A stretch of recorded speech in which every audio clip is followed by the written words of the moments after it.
က်မဲကိုသာစားနေရရင်လေဖြစ်နေတဲ့ရုပ်ကိုအဲ့ဒီမှာကြည့်လိုက်ကြပါအောင်အဲ့ဒါကြောင့်မလို့လေကြက်မဲရှိတဲ့အရက်မှာပဲနေမယ်ကြက်မဲကိုပဲစားပါမယ်လို့ပြောခဲ့တာပါနော်ကဲဒီနေ့ကြက်မဲစားဖို့အလှည့်ကျတဲ့ဆိုင်လေးကတော့ဘယ်ဆိုင်ဖြစ်မယ်လို့ထင်လဲကဲဆိုင်နာမည်လေးကတော့ hot pot တိုင်းပဲဖြစ်ပါတယ်နော်သူ့ရဲ့ဆိုင်လိပ်စာလေးကကြတော့110လမ်း9354ကြားမန္တလေးမြို့မှာတည်ရှိတာဖြစ်ပါတယ်နော်မနော်ဟရီလမ်းမှာနော်110လမ်းဆိုတာ110လမ်း9354ကြားမန္တလေးမြို့မှာတည်ရှိတဲ့ hot pot တိုင်းပဲဖြစ်ပါတယ်လူတအုပ်ကိုအဝစား3000ကျပ်ပဲဖြစ်ပါတယ်နော်သူဒီဆိုင်လေးမှာကဖေဖော်ဝါရီလ14ရက်နေ့အထိကိုမှပေါ့နော်လာစားသူတိုင်းကို5% shop ပေးနေတဲ့အစီအစဉ်လေးလည်းရှိပါတယ်နော်ဒါအပြင်ကိုလူ၄ယောက်ပြည့်အောင်လာစားပြီဆိုတာနဲ့မဲတမဲပေးရပေါ့နော်အဲမဲတမဲထဲမှာဘာတွေပါလဲဆိုရင်အယုတ်တွေပါမယ်အချိုရည်ဘူးတွေပါမယ်ပေါ့နော်အဲ့ဒီကဟာကိုလည်းပါတဲ့အယုတ်ကလေးတွေကိုရှန်နောက်ဆုံးမှာပြထားရဲပေါ့နော်ဒီဆိုင်ကိုအရန်ကြိုက်တဲ့အချက်ကပေါ့နော်နေရာထိုင်ခင်းတန်ရှင်းရှင်းရှိတာရဲ့သူ့ရဲ့အစားတောက်ထားတဲ့နေရာလေးကလည်းတော်တော်ကိုတန်ရှင်းရှင်းတက်ရဲ့ရှိရအဓိကပေါ့နော်သူ့ရဲ့နေရာထိုင်ခင်းတန်ရှင်းရှင်းရှိပြီးတော့ညှော်နဲ့မနှံဘူးလုံးဝသူကလေ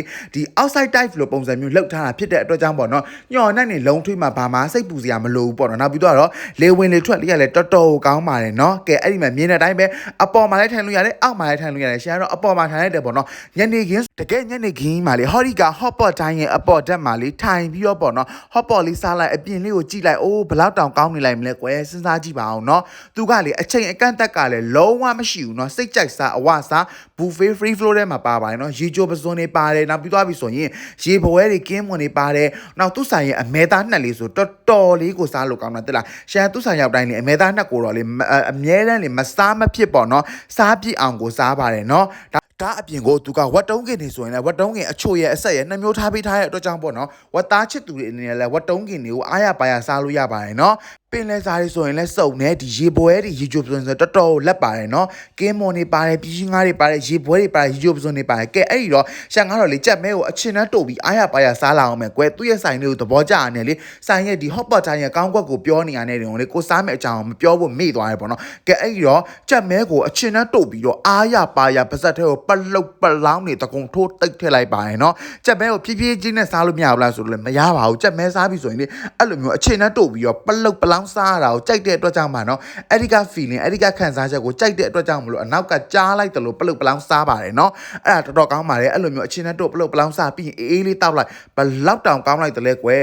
ကဲအဲ့ဒီတော့ခောက်ဆွဲရတာမပါမဖြစ်ပေါ့နော်ပြီးသွားပြီဆိုရင်ပဇွန်ပေါ့နော်ရေချိုးပဇွန်တွေကိုထက်ပြုတ်တဲ့ကဲကြည့်ပါအောင်အဲ့ဒီမှာရေပွဲတွေဆိုရင်ထက်ပြုတ်လိုက်တယ်ရေပွဲတွေဆိုတော်တော်ကြီးရည်သီလားပြီးဒီဟာတွေကိုချို့သွားဖို့အတွက်လေရှန်ဟင်းရည်တွေကိုထက်ပြုတ်လိုက်တယ်ပေါ့ပြီးတော့ပြောပြအောင်မယ်ရှန်ကူစားတာတုံရန်ဟင်းရည်နော်သူ့ဆိုင်ကတုံရန်ဟင်းရည်တော်တော်ကောင်းတယ်ရှန်လေမူကထားစားပြစ်ပြီဆိုရင်အများဆုံးစားတာတုံရန်ဟင်းရည်ကိုစားဖြစ်တာများတယ်တိလားဒီလိုမျိုးတုံရန်အနှစ်ကောင်းတဲ့ style နေဆိုရှန်အရန်ကိုပျော်တာတိလားပြီးတော့သူတို့ကဒီကအနှစ်တွေကိုလည်းသူတို့ကိုယ်တိုင်လုပ်တာပဲဖြစ်ပါတယ်နော်ဒီဆိုင်လေးကလေ overall အရာခြုံပြီးပြောရမယ်ဆိုရင်3000နဲ့ပေးထားတဲ့ဟာတွေကလည်းစုံနေအရင်ဟင်းနေဆိုလဲ6မျိုးလောက်ပါတယ်နောက်ပြီးသွားပြီဆိုရင်ရှန်တို့ဒီရေခဲမုံလည်းပါတယ်အသီးလည်းပါတယ်ပေါ့နော်အဲ့ဒါအောင်မှအချိန်ကန့်သတ်မရှိစားလို့ရတယ်နေရာထိုင်ခင်းကလည်းတော်တော်လေးကိုတက်ရှင်းတက်ရက်ရှိတယ်ကဲအဲ့ဒီမှာပေါ့နော်ရေခဲမုံတွေဝတ်တုံးကင်တွေလည်းအဝစားလို့ရပါတယ်နော်ကဲအဲ့တော့ရှန်ရဲ့ vlog လေးကိုဒီမှနေအဆုံးသက်ခွင့်ပြုပါအောင်အားလုံးကိုကျေးဇူးတင်ပါတယ်နော်ကဲ၄ယောက်ပြည့်ရနဲ့မဲနိုင်ပြီဆိုရင်ပေါက်မဲ့အယုတ်လေးရဒီအယုတ်လေးတွေပါနော်